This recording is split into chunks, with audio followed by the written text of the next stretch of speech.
Hello, welcome to my YouTube channel. આપનું સ્વાગત છે. જો તમે ધોરણ 10 માં, ધોરણ 12 માં કે કોમ્પિટિટિવ એક્ઝામની તૈયારી કરતા હોય તો આજનો વિડીયો તમારા માટે આપણે શરૂ કરવા જઈ રહ્યા છીએ ઇંગ્લિશ ગ્રામર સિરીઝ, જેમાં આજે આપણે સિમ્પલ પ્રેઝન્ટ ટેન્સ ભણવા જઈ રહ્યા છીએ. તો વિડીયો છેક સુધી જોવાનું ભૂલશો નહીં, ખૂબ જ અગત્યનો વિડીયો છે. ચાલો મિત્રો, શરૂઆત કરીએ. ટેન્સમાં સૌથી પહેલો ટેન્સ છે સિમ્પલ પ્રેઝન્ટ ટેન્સ, એટલે કે સાદો વર્તમાન કાળ. તો સાદો વર્તમાન કાળની સમજ મેળવી લઈએ કે આ સાદો વર્તમાન કાળ વપરાય છે ક્યાં. તો સાદો વર્તમાન કાળ રોજિંદી ક્રિયા દર્શાવવા માટે વપરાય છે. રોજિંદી ક્રિયા એટલે રોજ બરોજમાં આપણે જે પણ ક્રિયા કરીએ છીએ, રોજ શાળાએ જવું કે રોજ કોલેજે જવું, પપ્પાનું રોજ ઓફિસ જવું, કે આ બધી ઘટનાઓ જે રોજે રોજ બનતી હોય, નિયમિત વારંવાર બનતી કે પુનરાવર્તિત બનતી ઘટનાઓ, એવી ઘટનાઓ જે વારંવાર બને છે, નિયમિત બને છે, જેનું પુનરાવર્તન થાય છે. દાખલા તરીકે સૂર્યનું ઉગવું. તો સૂર્યનું ઉગવું એ રોજિંદી ઘટના પણ છે, નિયમિત ઘટના પણ છે, વારંવાર બનતી એટલે કે પુનરાવર્તિત ઘટનામાં પણ આવે છે. એ સિવાય આપણી ટેવ, કે જેમ કે હું રોજ ચા પીવું છું, એ ટેવ છે. સનાતન સત્ય, સત્યનો હંમેશા વિજય થાય છે. આ એક સનાતન સત્ય જે પૃથ્વી સૂર્યની આસપાસ ફરે છે, આ એક સનાતન સત્ય છે. વૈજ્ઞાનિક સિદ્ધાંત દર્શાવવા માટે, જેમ કે પાણી 100°C તાપમાને ઉકળે છે, તો આ એક વૈજ્ઞાનિક સિદ્ધાંત છે. એ સિવાય જે શરતી વિધાન છે, એટલે કે જો અને તો વાળા જે વિધાન છે, એમાં ઇફ અને અનલેસ ની સાથે જે વાક્ય હોય છે, એમાં સાદા વર્તમાન કાળનો ઉપયોગ કરવામાં આવે છે. અને એવી ઘટનાઓ જે ક્યારેક જ બને છે, ભાગ્યે જ બને છે, એવી ઘટનાઓ દર્શાવવા માટે, અને ક્યારેય ન બનતી ઘટના, જેમ કે સૂર્ય ક્યારેય પશ્ચિમમાં ઉગતો નથી, તો આ ક્યારેય ન બનતી ઘટના, એ પણ સાદા વર્તમાન કાળમાં જ એનું વાક્ય બનાવવામાં આવે છે. હવે આપણે આગળ વધીએ કે સાદા વર્તમાન કાળના કીવર્ડ્સ કયા છે, એવા કયા શબ્દો છે જે સાદા વર્તમાન કાળની ઓળખ છે, જે તમને સાદા વર્તમાન કાળમાં જોવા મળે. તો જુઓ મિત્રો, અહીંયા છે આપણી પાસે કેટલાક શબ્દો. ઓલવેઝ એટલે હંમેશા, ઓફન એટલે કે વારંવાર, સમટાઈમ્સ એટલે કે ક્યારેક, યુઝ્યુઅલી જનરલી જેનો મતલબ થાય છે સામાન્ય રીતે, ઓકેઝનલી એટલે કે પ્રાસંગિક, રેગ્યુલરલી નિયમિત, રેરલી અને શેલ્ડમ એટલે કે ભાગ્યે જ, ડેલી એટલે દરરોજ. એક બીજો વર્ડ છે નેવર એટલે ક્યારેય નહીં, ક્યારેય નહીં. એ સિવાય every day, every Sunday, Monday, Tuesday, કોઈ પણ વાર ઉમેરી શકો છો. Every week, every month, every year, here, there, if અને અનલેસ. તો આ બધા શબ્દો એ સાદા વર્તમાન કાળની ઓળખ સમા કીવર્ડ્સ છે. તો આપણે સમજી શકીએ છીએ અહીંયા સાદા વર્તમાન કાળ ક્યાં વપરાય, ક્યારે વપરાય અને એના કીવર્ડ્સ. અને હવે આપણે આગળ વધીશું કે સાદા વર્તમાન કાળમાં કયા પ્રકારના ક્રિયાપદનો ઉપયોગ થાય છે. તો ધ્યાન રાખો મિત્રો કે કોઈ પણ વાક્ય બનાવવા માટે આગળના વિડીયોમાં આપણે બતાવ્યું છે કે કોઈ પણ વાક્ય કેવી રીતે બનાવવું. તો વાક્યની અંદર સૌથી ઇમ્પોર્ટન્ટ હોય છે ક્રિયાપદ. કયા કાળમાં કયું ક્રિયાપદનું કેવું સ્વરૂપ વાપરવું, જો એ તમને આવડી જાય તો કોઈ પણ કાળ તમે આરામથી એનું વાક્ય ગુજરાતીમાંથી અંગ્રેજી કે કાળને લગતી ખાલી જગ્યા તમે સહેલાઈથી બનાવી શકો છો. તો હવે આપણે જોઈએ કે સાદા વર્તમાન કાળમાં ક્રિયાપદનું કેવું રૂપ આવે છે. વિદ્યાર્થી મિત્રો, હવે આપણે આવી ગયા છે કે સાદા વર્તમાન કાળના ક્રિયાપદ કરતા પછી ક્રિયાપદ કેવી રીતે મૂકવું. યાદ રાખજો, કોઈ પણ કાળમાં ક્રિયાપદનું યોગ્ય રૂપ મૂકવું ખૂબ જ અગત્યનું છે. એ પહેલા આપણે અહીંયા સમજી લઈએ. અહીંયા મેં 3 વાક્યો લખેલા છે. રાજુ પત્ર લખે છે, રાજુએ પત્ર લખ્યો અને રાજુ પત્ર લખશે. જો અહીંયા ધ્યાનથી સમજજો કે કોઈ પણ વાક્યમાં ક્રિયાપદનું કેવું રૂપ મૂકવું કેમ જરૂરી છે. તમે જોઈ શકો છો ત્રણેય વાક્યોમાં કર્તા રાજુ છે. જે લોકોને ખબર નથી કર્તા, ક્રિયાપદ, કર્મ કોને કહેવાય, એ લોકો આની આગળનો વિડીયો જુએ, એમાં બહુ સરસ રીતે સમજાવવામાં આવ્યું છે કે વાક્યમાં કર્તા, ક્રિયાપદ અને કર્મ કોને કહેવાય. તો અહીંયા તમે જોઈ જશો કે ત્રણેય વાક્યમાં આ પહેલું વાક્ય વર્તમાન કાળનું છે, બીજું વાક્ય ભૂતકાળનું છે, ત્રીજું વાક્ય ભવિષ્યકાળનું છે. તો ત્રણેય વાક્યમાં રાજુ એટલે કે કર્તા ક્યાંય બદલાતો નથી. એ સિવાય તમે જોશો તો ત્રણેય વાક્યમાં કર્મ વર્તમાનમાં પણ પત્ર, ભૂતકાળમાં પણ પત્ર અને ભવિષ્યમાં પણ પત્ર. તમે ભૂતકાળમાં લખતા હતા તો પણ એ પત્ર જ હતો, આજે પણ જે પત્ર છે એ પત્ર જ છે, અને ભવિષ્યમાં પણ પત્ર જ રહેવાનું છે. એમાં કોઈ ફેરફાર થવાનો નથી. અહીંયા જે બદલાય છે એ ક્રિયાપદનું સ્વરૂપ બદલાય છે. જેમ કે વર્તમાન કાળમાં લખે છે, ભૂતકાળમાં લખ્યો અને ભવિષ્યકાળમાં લખશે. તો દરેક કાળ જેમ જેમ કાળ બદલાય છે એમ એમ ક્રિયાપદનું સ્વરૂપ બદલાય છે.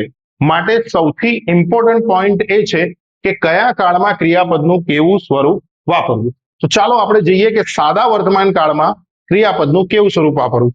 એ પહેલા આપણને સૌને ખબર છે કે કોઈ પણ કાળ હોય એના વાક્યની શરૂઆત હંમેશા કર્તાથી થશે. તો ધ્યાન આપો, જો વાક્યમાં કર્તા એટલે કે શરૂઆતનો શબ્દ કર્તા આઈ, વી, યુ, ધે કે પછી કોઈ બહુવચનમાં આપેલું હોય તો તમારે કર્તા પછી ક્રિયાપદનું મૂળ રૂપ એટલે કે V1 મૂકવાનું. જેવું ક્રિયાપદ આપ્યું હોય, જેમ કે રમવું, તો રમવાનું અંગ્રેજી થાય છે પ્લે, તો તમારે ખાલી પ્લે લખી દેવાનું. I play, we play, you play, they play. તો આ બધાની સાથે ક્રિયાપદનું મૂળ રૂપ આવશે. પરંતુ જો કર્તા તરીકે ત્રીજો પુરુષ એક વચન એટલે કે હી, શી અને ઇટ હોય તો તમારે ક્રિયાપદની પાછળ એસ કાં તો ઈએસ પ્રત્યય લગાવવો પડશે. એનો મતલબ કે જ્યાં હું આઈ પ્લે બોલતો હતો ત્યાં મારે હવે હી સાથે જો પ્લે મૂકવું હોય તો પ્લેની પાછળ એસ લગાવવો પડશે. મતલબ કે હી પ્લેસ, શી પ્લેસ અને ઇટ પ્લેસ. ધ્યાન રાખજો, હી ને બદલે કોઈ છોકરાનું નામ પણ હોઈ શકે છે, શી ને બદલે કોઈ છોકરીનું નામ પણ હોઈ શકે. દાખલા તરીકે અહીંયા આપ્યું છે કે હીની જગ્યાએ આરુષ, તો આરુષ પ્લેસ, આરુષની સાથે પ્લે નહીં આવે. શી ની જગ્યાએ માની લો કે તનિષા નામ છે, છોકરીનું નામ છે, તો તનિષા પ્લે નહીં આવે, તનિષા પ્લેસ. ઇટ પ્લે, તો ઇટ ની સાથે પ્લે ના આવે, ઇટ ની સાથે પ્લેસ આવે. દાખલા તરીકે આપણે લખીએ કે ભાઈ એન એલિફન્ટ પ્લે ક્રિકેટ, તો એલિફન્ટ ની પાછળ પ્લે ના આવે, એલિફન્ટ ઇટમાં આવે, માટે એલિફન્ટ પ્લેસ આવે. તો જ્યારે પણ કોઈ પણ વાક્યમાં કર્તાની શરૂઆત ત્રીજો પુરુષ એકવચન એટલે કે હી એટલે કે કોઈ પુરુષ, શી એટલે કે કોઈ સ્ત્રી કે ઇટ એટલે કે કોઈ નાન્યતર જાતિ થતી હોય તો તમારે ક્રિયાપદની પાછળ એસ કાં તો ઈએસ લગાડવું પડશે. હવે તકલીફ એ છે કે આપણને એ નથી ખબર કે એસ ક્યારે લગાડવાનું અને ઈએસ ક્યારે લગાડવાનું. તો સામાન્ય રીતે બધા ક્રિયાપદોની પાછળ એસ જ લગાડવાનું હોય છે. ઈએસ ક્યારે લગાડવાનું એ સમજી લઈએ. જ્યારે પણ કોઈ ક્રિયાપદનો છેલ્લો મૂળાક્ષર S, double S, CH, SH, O કે X હોય ત્યારે તમારે ક્રિયાપદની પાછળ ES લગાડવાનું હોય છે. દાખલા તરીકે કોઈ પણ ક્રિયાપદ જેની પાછળ S આવે છે, ડબલ S આવે છે, CH આવે છે, SH આવે છે, O કે X આવે છે, એ તમામની પાછળ તમારે ES લગાડવાનું. દાખલા તરીકે એક ઉદાહરણ લઈએ, ટીચ, તો TEACH જેનો છેલ્લો મૂળાક્ષર CH છે, તો ટીચમાં તમે એસ ના લગાવી શકો, ટીચમાં તમારે ઈએસ લગાડવું પડશે, એટલે એ થઈ જશે ટીચીસ. આગળ વધીએ, જો કોઈ ક્રિયાપદનો છેલ્લો મૂળાક્ષર વાય હોય અને વાય ની પહેલા સ્વર એટલે કે AEIOU ન હોય, વાય ની એક્ઝેક્ટ પહેલા સ્વર ન હોય તો તમારે વાય કાઢીને IES લગાડવું પડશે. દાખલા તરીકે એક ઉદાહરણ આપણે લઈએ કે અહીંયા શબ્દ છે ક્રાય, તો ક્રાયનું મારે સાદા વર્તમાન કાળમાં જો ત્રીજો પુરુષ એકવચન હોય, દાખલા તરીકે અહીંયા છે હી, તો હી ક્રાય ના આવે, અહીંયા ક્રાય ની જગ્યાએ CR, વાય ની આગળ AEIOU નથી એટલે અહીંયા IES લગાડીશ, તો આ બની જશે હી ક્રાઇઝ. તો તમને સમજણ પડી જશે મિત્રો. એ સિવાય સાદા વર્તમાન કાળમાં જો તમારે પ્રશ્નાર્થ વાક્ય બનાવવું હોય, ઇન્ટ્રોગેટિવ વાક્ય કે નેગેટિવ સેન્ટેન્સ બનાવવું હોય એટલે કે નકાર વાક્ય બનાવવું હોય તો કર્તાની સાથે ડુ અથવા ડઝ વપરાશે. અને જ્યારે વાક્યમાં ડુ અને ડઝ આવે ત્યારે વાક્યમાં ક્રિયાપદનું મૂળ રૂપ એટલે કે V1 આવે. આ ખાસ ધ્યાન રાખજો. અહીંયા વિદ્યાર્થીઓ સૌથી વધારે ભૂલ કરે છે કે જ્યારે પણ વાક્યમાં ડુ કે ડઝ વપરાયું હોય ત્યારે તમારે ક્રિયાપદનું મૂળ રૂપ જ મૂકવાનું. હવે આપણે સમજી લઈએ કે ડુ અને ડઝ કોની સાથે વપરાય. તો ધ્યાન રાખો, આપણે જે કીધું હતું કે જેની સાથે મૂળ રૂપ આવે છે એવું કોણ છે, તો આઈ, વી, યુ, ધે અને બહુવચન આ બધા જ કરતા હોય ત્યારે ડુ વપરાય. તો ડઝ કોની સાથે વપરાય, તો હી ની સાથે ડઝ આવે, શી ની સાથે ડઝ આવે, ઇટ ની સાથે પણ ડઝ જ આવે. હી એટલે કે કોઈ છોકરાનું નામ હોય તો એની સાથે પણ ડઝ આવશે, જેમ કે આરુષ ડુ ના લખાય, આરુષ ડઝ. શી ડઝ ના લખાય, તનિષા ડઝ. ઇટ ડઝ ના લખાય, અ ડોગ ડઝ. તો આ ત્રણે ત્રણ જે ત્રીજા પુરુષ એકવચનના સર્વનામ છે એ તમામની સાથે આપણે ડઝ વાપરીશું, બાકી બધાની સાથે આપણે ડુ વાપરીશું. ફરી એકવાર કહું છું કે જો પરીક્ષામાં ભૂલ કરવાથી બચવું હોય તો કોઈ પણ કાળમાં ક્રિયાપદનું કેવું સ્વરૂપ વાપરવું એની ઉપર સૌથી વધારે ફોકસ રાખજો. જો તમને આ યાદ રહી ગયું કે સાદા વર્તમાન કાળમાં કયા કરતા હોય ત્યારે કયું ક્રિયાપદ વાપરવું, તો તમને એક્ઝામમાં ક્યાંય તકલીફ પડશે નહીં. એક વખત ફરી એકવાર તમે જોઈ શકો છો. તમારે સ્ક્રીનશોટ લેવો હોય તો સ્ક્રીનશોટ પણ લઈ શકો છો. અને જો આમાં સમજણ પડી હોય તો હવે આપણે સાદા વર્તમાન કાળના ગુજરાતી વાક્યોને અંગ્રેજીમાં કેવી રીતે ફેરવવા એના તરફ આગળ વધીએ છીએ. તો વિદ્યાર્થી મિત્રો, આપણે હવે કરવા જઈ રહ્યા છીએ સાદા વર્તમાન કાળના ગુજરાતી વાક્યોનું અંગ્રેજીમાં ટ્રાન્સલેશન. યાદ રાખજો, તમે ધોરણ 10 માં હોવ, તમે ધોરણ 12 માં હોવ, તમે પ્રાઇમરીમાં હોય કે કોઈ પણ ધોરણમાં હોવ, દરેક વ્યક્તિ માટે, દરેક વિદ્યાર્થી માટે સાદા વર્તમાન કાળના વાક્યોને અંગ્રેજીમાં કેવી રીતે ફેરવવા એ સરળ રીતે આપણે અહીંયા સમજાવીએ છીએ. જે લોકોએ આની આગળનો વિડીયો નથી જોયો એ લોકોને જણાવી દઉં કે આગળના વિડીયોમાં આપણે કોઈ પણ કાળના વાક્યને અંગ્રેજીમાં ટ્રાન્સલેટ કરવા માટેનો એક મંત્ર સમજાવ્યો હતો. એ આપણે અહીંયા લખેલો જ છે. જેમણે વિડીયો નથી જોયો, લિંક ડિસ્ક્રિપ્શનમાં નાખી દઉં છું, તમે ફરી જોઈ લેજો. તો ચાલો હવે આપણે આ ગુજરાતી વાક્યોનું અંગ્રેજી વાક્યોમાં ટ્રાન્સલેશન કરીએ. જેમ કે અહીંયા વાક્ય આપેલું છે કે હું રોજ સવારે ચા પીવું છું. તો આપણને એક મંત્ર આપેલો કે કોઈ પણ હકાર વાક્ય બનાવવું હોય તો તમે આટલા પ્રશ્નો પૂછો પોતાની જાતને, એટલે જે જવાબ મળે એને ગોઠવતા જાઓ, વાક્ય બનશે. જુઓ આપણે કેવી રીતે કરીશું. હું રોજ સવારે ચા પીવું છું. કોણ? તો કોણ જવાબ મળે છે હું. હું ને અંગ્રેજીમાં કહીશું આઈ. હવે આગળ વાત કરીએ કઈ ક્રિયા. મેં અહીંયા બોક્સ બનાવ્યું છે. મેં અગાઉ પણ કીધું એ પ્રમાણે કઈ ક્રિયા એટલે કે ક્રિયાપદ. દરેક કાળમાં ક્રિયાપદ સૌથી અગત્યનું હોય છે. તો અહીંયા આપણે ધ્યાન રાખીશું. હું રોજ સવારે ચા પીવું છું. કઈ ક્રિયા કરું છું? તો ક્રિયા છે અહીંયા પીવાની. પીવાનું ઇંગ્લિશ થાય છે ડ્રિંક. હવે મને આપણે આગળ જ્યારે નિયમ લખાયા ત્યારે કહ્યું હતું કે જો વાક્યની શરૂઆતમાં કરતા આઈ હોય, વી હોય, યુ હોય કે દે હોય તો ક્રિયાપદનું મૂળ રૂપ આવે. તો અહીંયા આપણે મૂળ રૂપ મૂકીશું. ત્રીજો સવાલ પૂછીશું, હું રોજ સવારે ચા પીવું છું. કોને? તો એનો કોઈ જવાબ મળતો નથી. આગળ સવાલ પૂછીશું, હું રોજ સવારે ચા પીવું છું. શું પીવું છું? તો ચા. ચાને આપણે કહીશું ઇંગ્લિશમાં ટી. આગળ સવાલ પૂછીશું, હું રોજ સવારે ચા પીવું છું. ક્યાં? તો અહીંયા સ્થળ આપેલું નથી. આગળ સવાલ પૂછીશું, ક્યારે? તો રોજ સવારે. રોજ સવારનું અંગ્રેજી થશે એવરી મોર્નિંગ. તો જોઈ શકો છો મિત્રો, આ 6 સિમ્પલ પ્રશ્ન પૂછીને આપણું એક વાક્ય સરળતાથી અહીંયા બની જાય છે. તો આગળ બીજા પણ ઘણા બધા વાક્યો છે, તમે તમારી રીતે પણ ટ્રાય કરી શકો છો. ચલો આપણે અહીંયા બનાવીશું. તમે નોટ અને પેન સાથે લઈને બેસો તો મારી સાથે સાથે પણ જાતે પણ પ્રશ્ન પૂછીને બનાવી શકો છો. લતા મંદિરમાં ભજન ગાય છે. ચાલો તો આપણે અહીંયા લખીશું, પહેલો પ્રશ્ન પૂછીશું કોણ?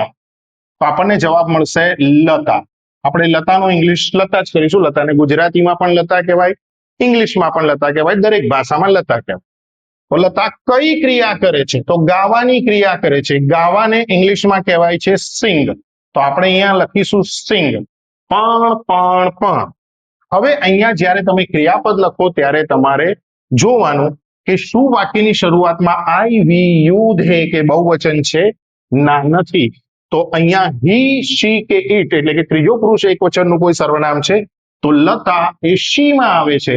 માટે નિયમ પ્રમાણે જ્યારે વાક્યની શરૂઆતમાં હી, શી કે ઇટ હોય તો ક્રિયાપદની પાછળ એસ કે એસ લગાડવો પડે.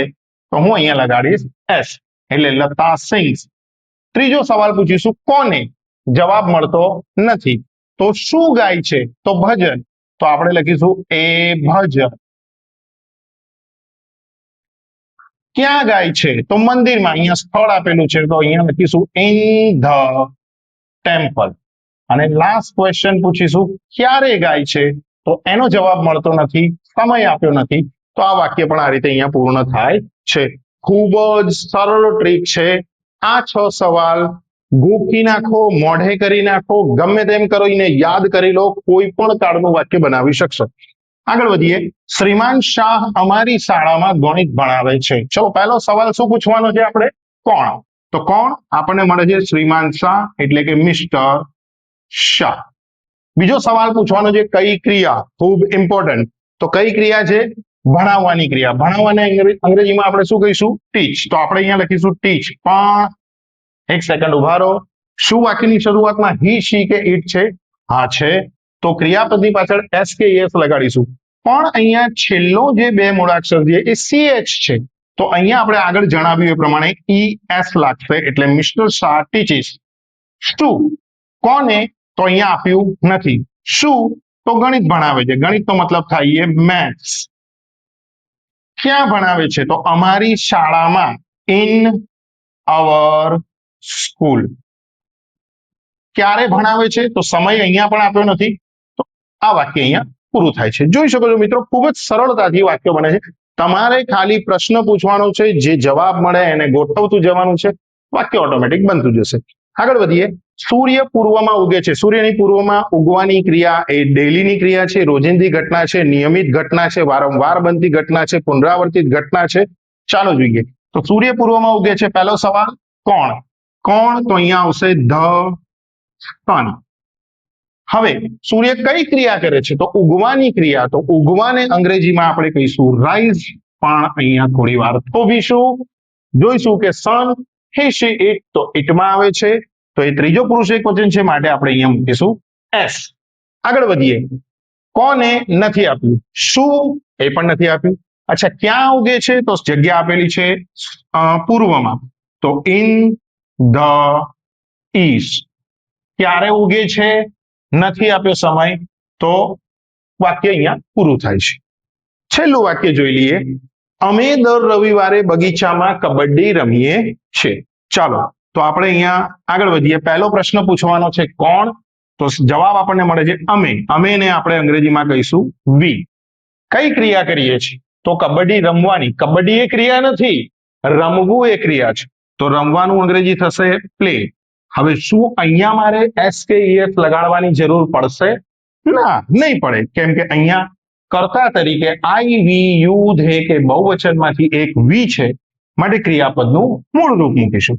ચલો, તો અમે દર રવિવારે બગીચામાં કબડ્ડી રમીએ છીએ. કોને નથી આપ્યું? શું રમીએ છીએ? કબડ્ડી. તો હું અહીંયા લખી દઉં છું કબડ્ડી. ચલો, ક્યાં રમીએ છીએ? તો ગાર્ડનમાં. In the garden. અને ક્યારે રમીએ છીએ? તો દર રવિવારે. દર રવિવારનું અંગ્રેજી કરીશું એવરી સન્ડે. તો જોઈ શકો છો મિત્રો, દરેક વાક્યો આપણે આ મંત્રનો ઉપયોગ કરીને બનાવેલા છે. માટે ફરી એકવાર કહું છું કે જો તમને સેન્ટેન્સ ફોર્મેશન એટલે કે વાક્ય રચના આવડશે તો કોઈ પણ વાક્ય કાળનું ઇઝીલી તમે બનાવી શકો છો.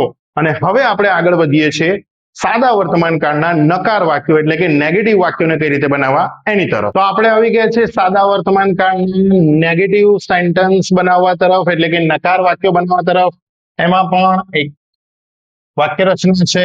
પહેલા સવાલ પૂછો કોણ, કર્તા મળશે, એના પછી ડુ કે ડઝ મૂકો, નકાર વાક્ય છે એટલે નોટ આવશે, અને પછી આવશે ક્રિયાપદ. સવાલ પૂછો કોને, શું, ક્યાં અને ક્યારે. આટલા પ્રશ્નો પૂછો, આટલા શબ્દો મૂકતા જાઓ એટલે વાક્ય બની જશે. ચાલો મિત્રો, સૌથી પહેલું વાક્ય જોઈએ.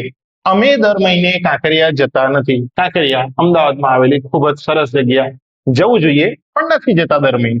કોણ? તો અમે. તો અમે ને કહીશું વી.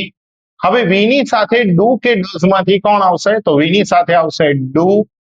ડુ અને ડઝ બંને એક સાથે એપ્લાય નહીં થાય, ધ્યાન રાખજો.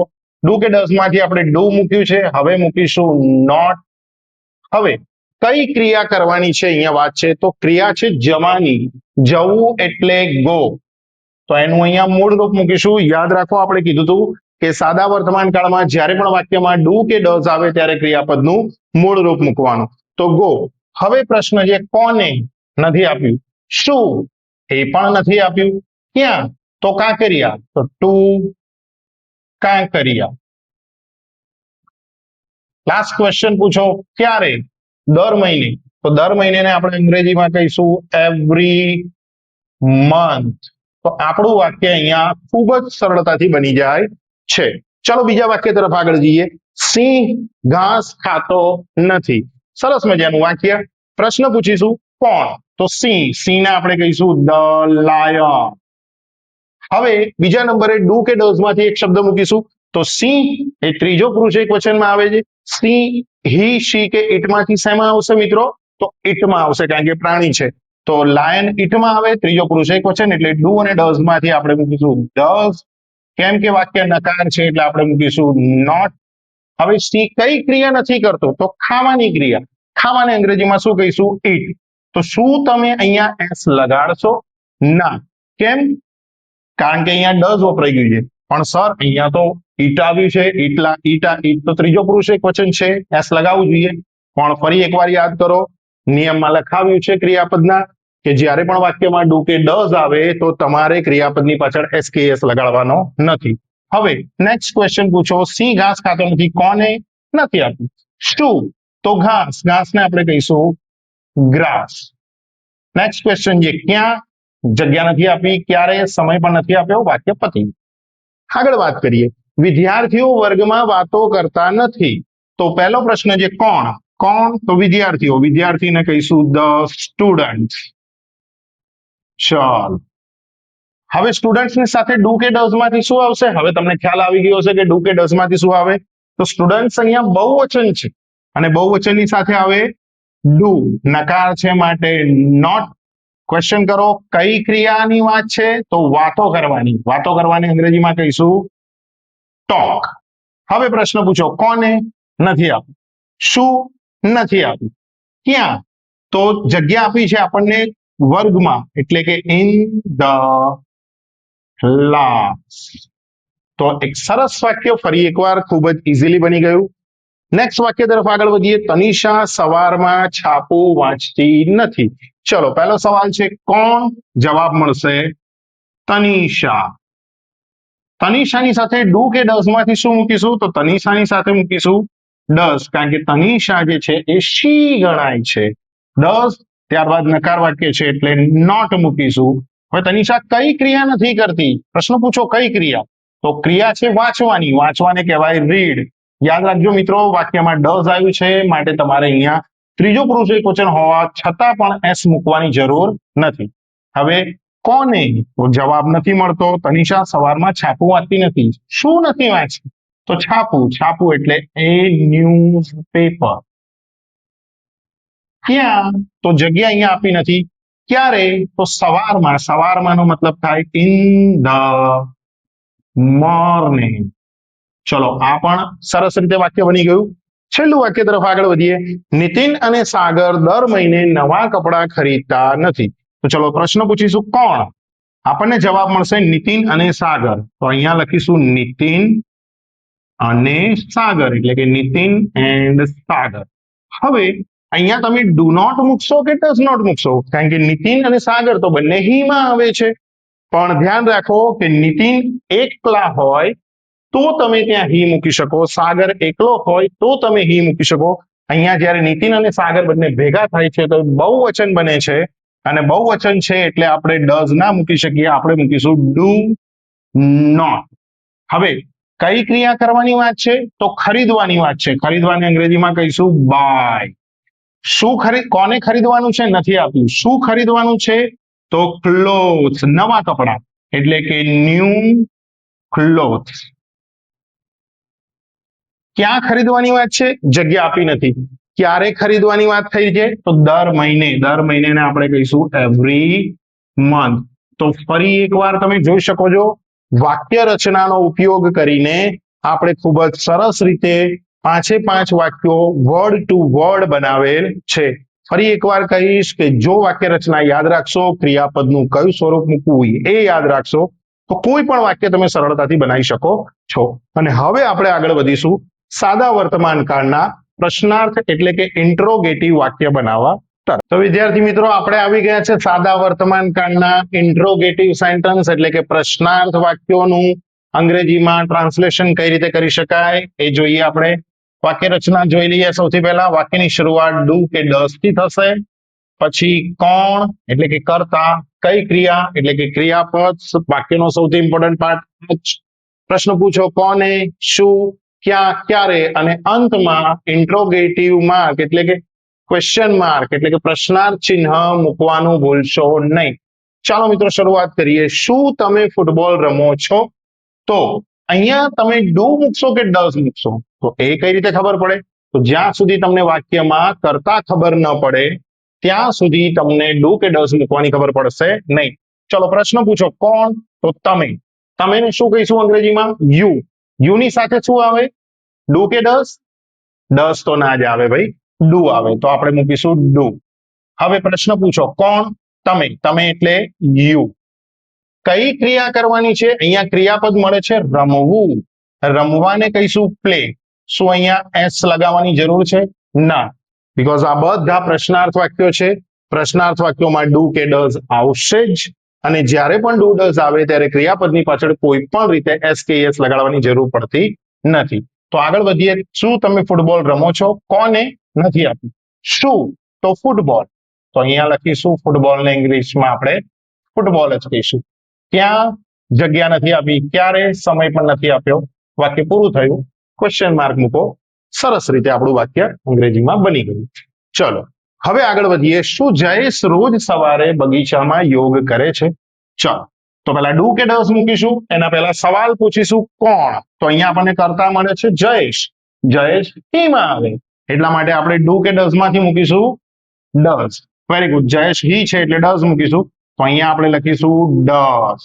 હવે પ્રશ્ન પૂછો કોણ? તો આપણને મળે છે જયેશ. જયેશને અંગ્રેજીમાં પણ જયેશ જ કહેવાય. કઈ ક્રિયા? તો ક્રિયા છે અહીંયા યોગ કરવાની. તો યોગ એ ક્રિયા નથી, કરવું એ ક્રિયા છે. તો કરવું એટલે ડુ. અહીંયા તમે ડુ પણ મૂકી શકો, પ્રેક્ટિસ શબ્દ પણ મૂકી શકો. ડઝ જયેશ ડુ, અથવા તો અહીંયા તમે પ્રેક્ટિસ શબ્દ પણ મૂકી શકો યોગ માટે. બંનેમાંથી કોઈ પણ. હવે શું કરે છે? તો યોગ. યોગને આપણે કહીશું યોગા. કોને? નથી આપ્યું. શું? તો યોગા. ક્યાં? તો બગીચામાં, એટલે કે ઇન ધ ગાર્ડન. અને ક્યારે? તો સમય આપ્યો છે રોજ સવારે, એટલે એવરી મોર્નિંગ. છેલ્લે પ્રશ્નાર્થ ચિહ્ન મૂકવાનું ભૂલશો નહીં. તો ફરી એક વખત આપણે એક વાક્ય સરળતાપૂર્વક બનાવી દીધું. ચલો આગળ વાત કરીએ. શું દિવ્ય અને કુંજ રોજ કાર્ટૂન જુએ છે? ચાલો પ્રશ્ન પૂછીએ પહેલા કોણ? તો આપણી પાસે કરતા છે દિવ્ય અને કુંજ. દિવ્ય અને કુંજ હીમાં આવે, પણ જ્યારે બે ભેગા હોય તો એ બહુવચન થઈ જાય, ધે થઈ જાય. એટલે હવે તમે ડઝ મૂકી શકો નહીં. અહીંયા તમારે મૂકવાનું આવશે ડુ. ચલો ફરી પ્રશ્ન પૂછો કોણ? તો દિવ્ય એન્ડ કુંજ. કઈ ક્રિયા છે? જોવાની. જોવું એટલે સી થાય, લુક થાય, વોચ થાય. પણ સામાન્ય રીતે ટીવી જોવાની ક્રિયા, કારણ કે ટીવી આપણે ખૂબ જ ધ્યાનપૂર્વક જોતા હોઈએ, તો ટીવી જોવાની ક્રિયામાં જોવાના અર્થમાં અહીંયા વોચ શબ્દ વાપરીશું. ધ્યાન રાખજો, અહીંયા એસ કે એસ લાગશે નહીં. ફરી એકવાર યાદ અપાવી દઉં, જ્યારે પણ વાક્યમાં ડુ ડઝ આવે ત્યારે ક્રિયાપદમાં એસ કે એસ લગાડવાની જરૂર પડતી નથી. હવે કોને જુએ છે? નથી આપ્યું. શું જુએ છે? તો કાર્ટૂન. તો કાર્ટૂન શો. ક્યાં જુએ છે? નથી આપ્યું. ક્યારે જુએ છે? તો રોજ જુએ છે. તો રોજનો મતલબ થાય એવરી ડે, અથવા ડેલી શબ્દ પણ મૂકી શકો છો. તો ફરી એકવાર નેક્સ્ટ આગળ વધીએ. શું રોમા નિયમિત પત્ર લખે છે? પહેલા સવાલ પૂછીશું કોણ? તો કોણ પ્રશ્ન પૂછવાથી આપણને મળશે કરતા, જે છે રોમા. રોમા આવે છે શીમાં, એટલે આપણે અહીંયા મૂકીશું ડુ કે ડઝ માંથી ડઝ. હવે પ્રશ્ન પૂછો કોણ? તો રોમા. કઈ ક્રિયા કરવાની છે? લખવાની. લખવું એટલે રાઈટ. કોને? નથી આપ્યું. શું? તો પત્ર. પત્ર એટલે એ લેટર. ક્યાં લખવાનું છે? નથી આપ્યું. ક્યારે? તો નિયમિત. તો નિયમિતને કહીશું આપણે રેગ્યુલરલી. ચલો ખૂબ જ સરસ રીતે આ વાક્ય પણ બની ગયું છે. આગળ વધીશું. શું તેઓ દર અઠવાડિયે મ્યુઝિયમની મુલાકાત લે છે? પ્રશ્ન પૂછો પહેલા કોણ? તો આપણને મળશે તેઓ. તેઓને શું કહેવાય અંગ્રેજીમાં? ધે. ધેની સાથે શું આવે? ડુ કે ડઝ માંથી? તો અહીંયા આવશે ડુ. હવે પ્રશ્ન પૂછો કોણ? તો છે તેઓ, એટલે ધે. કઈ ક્રિયા કરે છે? તો મુલાકાત લેવી. મુલાકાત લેવાને કહીશું વિઝિટ. ક્રિયાપદનું મૂળ રૂપ આવશે, અહીંયા ધ્યાન રાખજો. હવે કોની? તો મ્યુઝિયમની. પહેલી વખત કોની પ્રશ્ન પૂછવાથી જવાબ મળ્યો છે. તો વિઝિટ ધ મ્યુઝિયમ. શું? નથી મળતું. ક્યાં? નથી આપ્યું. અને ક્યારે? તો સમય આપ્યો છે દર અઠવાડિયે. તો એવરી વીક. લાસ્ટમાં ક્વેશ્ચન માર્ક. તો અહીંયા ફરી આપણે પ્રશ્નાર્થ એટલે કે સાદા વર્તમાન કાળના ઇન્ટ્રોગેટિવ સેન્ટેન્સ જેનું ગુજરાતીમાંથી અંગ્રેજીમાં કન્વર્ટ કઈ રીતે કરવું ખૂબ જ સરળતાપૂર્વક જોયું.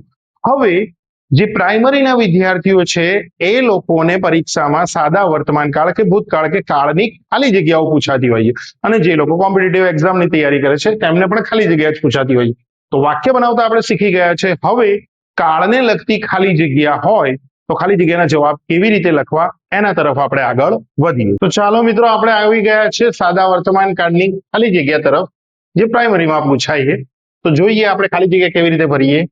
તો અહીંયા જુઓ, પહેલી ખાલી જગ્યા છે ધ વુડ ઓલવેઝ ખાલી જગ્યા ઓન ધ વોટર. તો આ ખાલી જગ્યામાં એક વર્ડ આપેલો છે ઓલવેઝ. ઓલવેઝ શબ્દ જે છે એ સાદા વર્તમાન કાળને દર્શાવતો શબ્દ છે. મતલબ એની ઉપરથી નક્કી થઈ જાય કે આ સાદા વર્તમાન કાળની ખાલી જગ્યા છે. હવે સાદા વર્તમાન કાળમાં આપણી પાસે વિધાન વાક્યમાં બે રૂલ છે કે કાં તો ક્રિયાપદનું મૂળ રૂપ મૂકો, અને જો કરતા હી શી કે ઇટ એટલે કે ત્રીજો પુરુષ એકવચન હોય તો એસ કે એસ લગાડો. હવે અહીંયા વુડ, તો વુડ જે છે એ એક વચનમાં જ ગણાય છે, અને વુડ જે છે એ ઇટમાં આવે છે જે ત્રીજો પુરુષ એકવચન છે. એટલે આપણે જે પણ જવાબ મૂકીશું, જે ક્રિયાપદ મૂકીશું એની પાછળ આપણે એસ કે એસ લગાડીશું.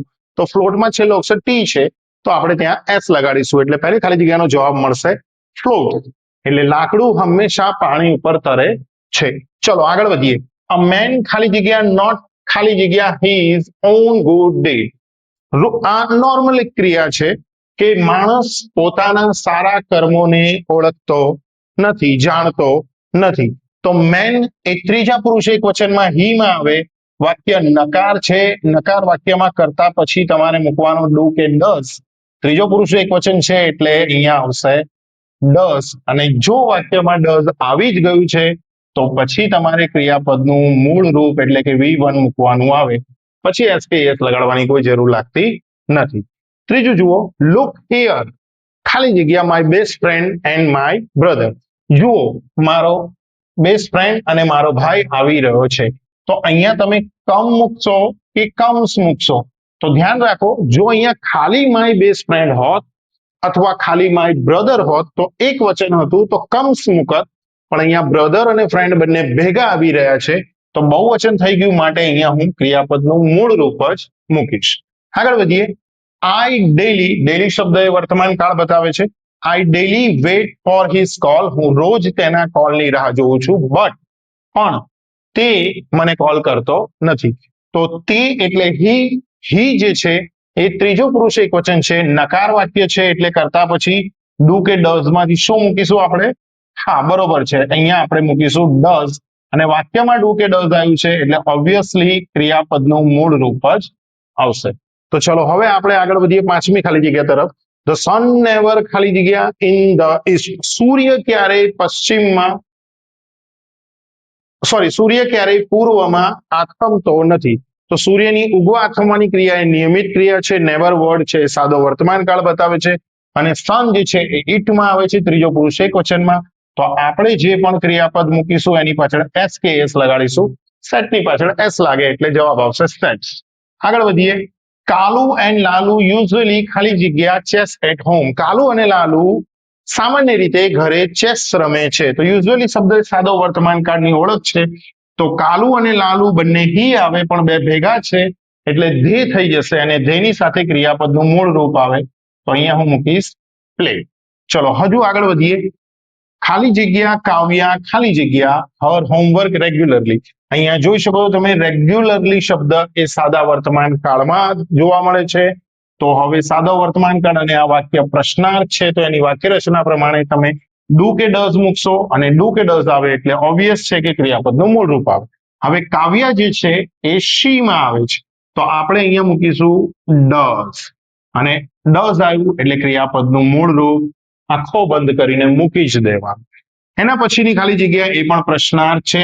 પ્રશ્નાર્થ ખાલી જગ્યા છે તો ઓબ્વિયસ છે કે ડુ કે ડઝ પ્લસ ક્રિયાપદનું મૂળ રૂપ આવશે. હવે કહાન અને નાયરા એ બહુવચન છે. આહી છે, આશી છે, પણ બે ભેગા છે તો ધે થઈ ગયા એટલે અહીંયા આપણે મૂકીશું ડુ, અને ડુ આવ્યું તો ક્રિયાપદનું મૂળ રૂપ જ આવે. Do Kahan and Kavya always come late. શું કહાન અને નાયરા હંમેશા લેટ આવે છે. આગળ વધીએ. સમટાઈમ્સ માય ફાધર ખાલી જગ્યા મી ફોર માય મિસ્ટેક્સ, ક્યારેક ક્યારેક મારા ફાધર મને મારી ભૂલો માટે ઠપકો આપે છે. સ્કોલ્ડ એટલે ઠપકો આપવો. તો સમટાઈમ્સ શબ્દ જે છે એ સાદા વર્તમાન કાળનો છે. માય ફાધર એ ત્રીજો પુરુષ એક વચન હી માં આવે એટલા માટે જે પણ ક્રિયાપદ આપણે અહીંયા મૂકીશું એની પાછળ એસ કે એસ પ્રત્યય લગાડીશું. સ્કોલ્ડ ની પાછળ અહીંયા એસ લાગશે. ધ અર્થ ખાલી જગ્યા નોટ અરાઉન્ડ ધ સન, અહીંયા ભૂલ છે, અહીંયા લખીશું આપણે મૂન અને અહીંયા લખીશું મૂન. તો ક્રિયાપદ આપ્યું છે મૂવ. પૃથ્વી જે છે એ ચંદ્રની આસપાસ ફરતી નથી. આપણને ખબર છે, આ રોજની ઘટના છે કે ભાઈ ચંદ્ર પૃથ્વીની આજુબાજુ ફરે છે, પૃથ્વી નથી ફરતી. તો આ સાદા વર્તમાન કાળનું વાક્ય છે. સાદા વર્તમાન કાળમાં અર્થ જે છે એ ઇટમાં આવશે એટલે અહીંયા મૂકીશું ડઝ, અને ડઝ આવ્યું તો ક્રિયાપદનું મૂળ રૂપ મૂકીશું. અને લાસ્ટ ધ વોશરમેન ખાલી જગ્યા the clothes on the river bank, એટલે કે ધોબી નદી કિનારે કપડા ધોઈ રહ્યા છે. તો અહીંયા શું મૂકશો? તો વોશરમેન એટલે ધોબી, તો એ હીમાં આવે તો આપણે અહીંયા વોશની પાછળ એસ લગાડીશું. અહીંયા એસએચ છે એટલે ઈએસ આવશે. પણ અહીંયા એક મિસ્ટેક થઈ ગઈ. જો વોશરમેનમાં અહીંયા MAN હોત તો એ ત્રીજો પુરુષ એક વચન છે, પણ અહીંયા તો MEN છે એટલે આ તો બહુવચન છે. તો અહીંયા તમારે ES લગાડવાની જરૂર નથી, કારણ કે નિયમ એવું કહે છે કે જો કરતા બહુવચન હોય તો ક્રિયાપદનું મૂળ રૂપ જ આવે છે. તો આ રીતે પ્રાઇમરીના વિદ્યાર્થીઓ કે આગળ બીજી પરીક્ષાની તૈયારી કરતા વિદ્યાર્થીઓ સાદા વર્તમાન કાળની ખાલી જગ્યાઓને આ રીતે જવાબ લખી શકે છે. હવે જે વિદ્યાર્થીઓ ધોરણ 9, 10, 11 કે 12 માં અભ્યાસ કરે છે એવા વિદ્યાર્થીઓને પરીક્ષામાં ફકરા પૂછાય છે, ટેન્સના ફકરા પૂછાય છે, અને એ ફકરાને એક ટેન્સમાંથી બીજા ટેન્સમાં રૂપાંતર કરવાનું કહેવામાં આવે છે.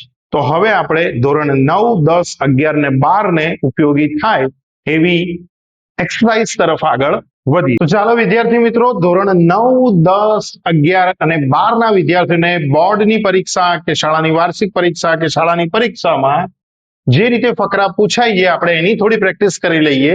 આ રીતે એક ફકરો આપણને આપેલો હોય છે અને નીચે સ્ટાર્ટ લાઈક ધીસ, એટલે કે એ ફકરાને બીજા કોઈ કાળમાં, અહીંયા આપણે સાદો વર્તમાન કાળ શીખી રહ્યા છે તો આપણે દરેક ફકરાને સાદા વર્તમાન કાળમાં ફેરવવાનો પ્રયત્ન કરીશું. તો સૌથી પહેલા તમારે શું કરવાનું, જ્યારે પણ આ રીતનો ફકરો આવે તમારે આખો ફકરો ધ્યાનથી જોઈ લેવાનો. જેમ કે I visited the Red Fort last week, અને તમારે ખાસ એ જોવાનું કે દરેક લાઈનમાંથી તમારે ક્રિયાપદ અને જે કાળદર્શક શબ્દો હોય ને એ શોધી લેવાના. જેમ કે જુઓ, હું તમને બતાવું. પહેલી લાઈનમાં જુઓ, આઈ એ કર્તા છે અને કર્તા પછીનું જે શબ્દ છે વિઝિટેડ એ ભૂતકાળ છે. બીજું આ જ લાઈનમાં અહીંયા લાસ્ટ વીક એ ભૂતકાળ દર્શાવતો શબ્દ છે. તો આ બે શબ્દ પહેલા આપણને મળ્યા. અહીંયા આપણે જોઈશું કે આઈ એ કર્તા છે, કર્તા પછી તરત ક્રિયાપદ છે, તો હું એની નીચે અંડરલાઈન કરી દઉં છું. મારે ખાલી ક્રિયાપદો જ શોધવાના છે, બાકી ક્યાંય કોઈ કાળદર્શક શબ્દો નથી. આઈ કર્તા પછી તરત ક્રિયાપદ આવે તો મેં ક્રિયાપદ શોધી લીધું. મેની હિસ્ટોરિકલ પ્લેસીસ, એમાં કોઈ ચેન્જીસ નહીં. ઇટ વોઝ, તો વોઝ એ સહાયકારક ક્રિયાપદ છે તો એ મેં શોધી લીધું. હવે આવું કરવાનું કારણ શું? ધ્યાન રાખો મિત્રો કે આપણે એક કાળમાંથી બીજા કાળમાં ફકરાને ફેરવવાનો છે. જ્યારે તમે એક કાળમાંથી બીજા કાળમાં ફકરાને ફેરવો છો તો તમારે એક વસ્તુનું ખાસ ધ્યાન રાખવાનું કે અંદર રહેલા કાળદર્શક શબ્દો કે ક્રિયાપદનું સ્વરૂપ જ બદલાશે, બાકીના શબ્દો બદલવાના હોતા નથી. તો આવું એટલા માટે કર્યું કે આપણને પહેલેથી ખબર હોય કે મારે આ જ શબ્દો બદલવાના છે, બાકીના શબ્દોમાં મારે કોઈ ચેન્જ કરવાનો નથી. એટલે ત્યાં મારી અડધી ચિંતા ઓછી થઈ જાય છે. હવે અહીંયા જુઓ, ખબર કઈ રીતે પડે કે અહીંયા મારે વર્તમાન કાળમાં જ ફેરવવાનો છે? તો અહીંયા આઈ વિઝિટેડ જે ભૂતકાળ છે એની જગ્યાએ અહીંયા આઈ વિઝિટ આપ્યું છે. તો વિઝિટ એ ક્રિયાપદનું મૂળ રૂપ છે અને આપણને ખબર છે એ પ્રમાણે કે સાદા વર્તમાન કાળમાં જ ક્રિયાપદનું મૂળ રૂપ આવે છે. કર્તા પછી ક્રિયાપદનું મૂળ રૂપ એ સાદા વર્તમાન કાળમાં આવે છે. તો મતલબ કે મારે આ ફકરાને સાદા વર્તમાન કાળમાં ફેરવવાનો છે. તો વિઝિટેડ નું વિઝિટ થઈ ગયું. તો લાસ્ટ વીક જે છે એની જગ્યાએ સાદા વર્તમાન કાળમાં આપણે અહીંયા મૂકીશું એવરી વીક. ચાલો, પહેલું વાક્ય પૂરું થયું. હવે બીજા વાક્યમાં કર્તા બદલાશે નહીં, આઈ એમ નો એમ જ રહેશે. રીચ્ડ નું ભૂતકાળ છે, રીચ્ડ ભૂતકાળ છે એને વર્તમાનમાં ફેરવો વર્તમાનમાં કરતા આઈ વી યુ ધે કે બહુવચન હોય તો ક્રિયાપદનું મૂળ રૂપ આવે, એટલે અહીંયા હું મૂકીશ રીચ. બાકીના બધા શબ્દોમાં કોઈ જ ફેરફાર કરવાનો નથી. ધેન, બાય, બસ. ચલો આ વાક્ય પણ પૂરું થયું. ત્રીજા વાક્યમાં કરતા તમારે મૂકી જ દેવાનો છે, એમાં કોઈ ફેરફાર નહીં થાય. સો એ ભૂતકાળ છે. હવે સાદા વર્તમાન કાળમાં અહીંયા આઈ છે એટલે ક્રિયાપદનું મૂળ રૂપ આવશે સી મેની હિસ્ટોરિકલ પ્લેસીસ. ચલો બાકીના શબ્દોમાં કોઈ ફેરફાર થતો નથી. અને લાસ્ટ લાઈન ઇટ, તો કરતા ઇટ છે એમનો એમ જ રહેશે. હવે વોઝ, વેર એ ભૂતકાળના ટુ બી ના ફોર્મ છે, પણ આપણે વર્તમાનમાં ફેરવી રહ્યા છે, તો વર્તમાનમાં ટુ બી ના ફોર્મ કયા છે? Is, am, are. તો ઇટની સાથે અહીંયા આવશે ઇઝ. બાકીના બધા જ શબ્દો એમના એમ. Really a memorable visit. તો આ રીતે આપણે આખા ફકરાને ભૂતકાળમાંથી વર્તમાન કાળમાં ફેરવી લીધું છે. તમે જુઓ મિત્રો, ફરી એકવાર કહું છું કે તમે ક્રિયાપદ અને કાળદર્શક શબ્દો ઉપર વધારે ધ્યાન આપો, એને અંડરલાઈન કરી લો એટલે ખબર પડે કે આ જ શબ્દોને મારે ચેન્જ કરવાના છે. ચલો આપણે આગળ વધીએ બીજા ફકરા તરફ. બીજા ફકરામાં જુઓ, મલય કુડન્ટ સ્પીક તમિલ વેલ. તો કુડન્ટ આ ભૂતકાળ બતાવે છે. અહીંયા હી કરતા છે, કરતા પછી તરત ક્રિયાપદ હોય, એ પણ ખાસ ધ્યાન રાખવાની જરૂર છે કે ક્રિયાપદ ક્યાં છે એ તમને જરૂર ખબર હોવી જોઈએ. તો નીડેડ મોર પ્રેક્ટિસ. ઓકે, હી હેડ ટુ આ ભૂતકાળનું રૂપ છે. મીટ, ઓકે, હેડ ટુ ની સાથે ક્રિયાપદનું મૂળ રૂપ આવે. અને હી બોટ, તો આ પણ ભૂતકાળનું રૂપ છે. એનો મતલબ એમ કે મારે આ ફકરામાંથી આ 1, 2, 3 અને 4 જ શબ્દો બદલવાના છે. બાકીના કોઈ વર્ડને હું ક્યાંય ટચ કરવાનો નથી. ચલો જુઓ, મલય કુડન્ટ, કુડન્ટ નું આ લોકોએ કાન્ટ કરી નાખ્યું. કાન્ટ એ વર્તમાન કાળમાં કરી નાખ્યું છે. પહેલી લાઈન આપેલી છે મલય કાન્ટ સ્પીક તમિલ. બીજી લાઈનને વર્તમાનમાં ફેરવીએ તો અહીંયા હું લખીશ હી નીડેડ. નીડેડ નું મૂળ રૂપ થાય નીડ. સાદા વર્તમાન કાળમાં ક્રિયાપદનું મૂળ રૂપ આવે, માટે હું નીડ મૂકીશ. પણ અચાનક મારી નજર અહીંયા પડે છે, મેં જોયું હી એ ત્રીજો પુરુષ એક વચન છે. અને સાદા વર્તમાન કાળના નિયમમાં આપણે કીધું એ પ્રમાણે જ કે જો વાક્યની શરૂઆતમાં હી, શી કે ઇટ હોય તો ક્રિયાપદની પાછળ એસ કે એસ લગાડવો પડે. તો અહીંયા આપણે લગાડીશું એસ. મોર પ્રેક્ટિસ. ચલો બીજું વાક્ય પણ આપણું સરળતાથી થઈ ગયું. હવે આગળ વાત કરીએ હી હેડ ટુ. તો હેડ ટુ એ ભૂતકાળનું રૂપ છે. આપણે વર્તમાનમાં જવાનું છે, તો વર્તમાનમાં હેડનું વર્તમાન રૂપ થાય છે કાં તો હેઝ આવે કાં તો હેવ આવે. પણ અહીંયા ત્રીજો પુરુષ એક વચન છે તો હેવ નહીં આવે, અહીંયા આવશે હેઝ ટુ. હા, જો અહીંયા આઈ વી યુ ધે કે બહુવચન હોત તો હેવ ટુ મુકત, પણ અહીંયા આપણે મૂકીશું હેઝ ટુ. અને ટુ પછી હંમેશા ક્રિયાપદનું મૂળ રૂપ જ આવે. Meet a good guide. ધ્યાન રાખજો, તમે અહીંયા તમે મીટની પાછળ એસ ના મૂકી શકો, કારણ કે તમે અહીંયા આનું વર્તમાન સ્વરૂપ કરી દીધું છે. અને અહીંયા ટુ છે એટલે ટુ પછી જનરલી ક્રિયાપદનું મૂળ રૂપ જોવા મળે છે. લાસ્ટ લાઈન તરફ આગળ વધીએ. He bought. મારે બોટ શબ્દ જ બદલવાનો છે આખા લાઈનમાંથી. તો બોટનું મૂળ રૂપ શું થાય? તો બોટનું મૂળ રૂપ થાય બાય. પણ મેં અહીંયા જોયું કે અહીંયા તો કર્તા તરીકે હી છે, અને હી તો ત્રીજો પુરુષ એક વચન છે. તો ત્રીજો પુરુષ એક વચન હોવાને કારણે અહીંયા હું એસ લગાડીશ, એટલે હી બાયસ. બાકીના વર્ડ એમને એમ સેમ ટુ સેમ મૂકી દેવાના છે. જો તમે વાક્યમાંથી કયા શબ્દો ચેન્જ કરવાના છે એ શોધી લેશો તો તમને ફકરો ખૂબ જ ઈઝી લાગશે. આગળ વધીએ. આપણને ત્રીજું એક્ઝામ્પલ આપ્યું છે. Sumitra opened an account in bank. She deposited ₹1000. She never withdrew money from her. અહીંયા તમે જોઈ શકો છો ઓપન્ડ પહેલા વાક્યમાં રહેલું ક્રિયાપદ.